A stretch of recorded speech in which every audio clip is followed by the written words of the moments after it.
Doctor ଆସି ପଲ୍ଲବୀଙ୍କୁ checkup କରିବା ପରେ ଡକ୍ଟର ଆଦର୍ଶଙ୍କୁ କହୁଛନ୍ତି ପଲ୍ଲବୀଙ୍କୁ ହାଇ ଫିଭର ହେଇଛି, ତାଙ୍କୁ ଏବେ ଭଲ ହେବା ପାଇଁ 5 ଦିନ ସମୟ ଲାଗିବ।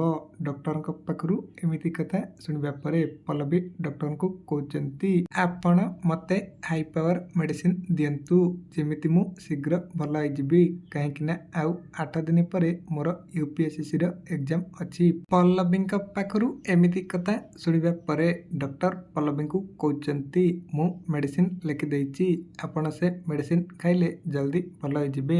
ଏମିତି କହିକି ଡକ୍ଟର ଚାଲି ଯାଉଛନ୍ତି। ଆଉ ତାପରେ ରୁବି ମନେ ମନେ କହୁଛନ୍ତି ମୋତେ ଏବେ ପଲ୍ଲବୀର ମେଡ଼ିସିନକୁ ଚେଞ୍ଜ କରିବାକୁ ପଡ଼ିବ, ଯେମିତି ପଲ୍ଲବୀର ଜ୍ୱର ଭଲ ହେବନି କି ସେ UPSC ଏକ୍ଜାମ ପାଇଁ ପ୍ରିପେୟାର ହେଇ ଏକ୍ଜାମ ଦେଇପାରିବନି। ଏମିତି ଭାବିବା ପରେ ରୁବି ଦେଖୁଛନ୍ତି ପଲ୍ଲବୀ ଶୋଇପଡ଼ିଛନ୍ତି, ଆଉ ମମତା ପଲ୍ଲବୀଙ୍କ ପାଖରେ ଏକୁଟିଆ ବସିଛନ୍ତି। ଆଉ ତାପରେ ରୁବି ଆସି ମମତାଙ୍କୁ କହୁଛନ୍ତି ସନ୍ଧ୍ୟା ହେଲାଣି, ହେଲେ ଏ ପର୍ଯ୍ୟନ୍ତ ଠାକୁରଙ୍କ ପାଖରେ ଦୀପ ଦିଆହେଇନି, ତୁ ଯା ମମତା ଠାକୁରଙ୍କ ପାଖରେ ଦୀପ ଦେଇଦେବୁ, ମୁଁ ପଲ୍ଲବୀ ପାଖରେ ବସିଛି।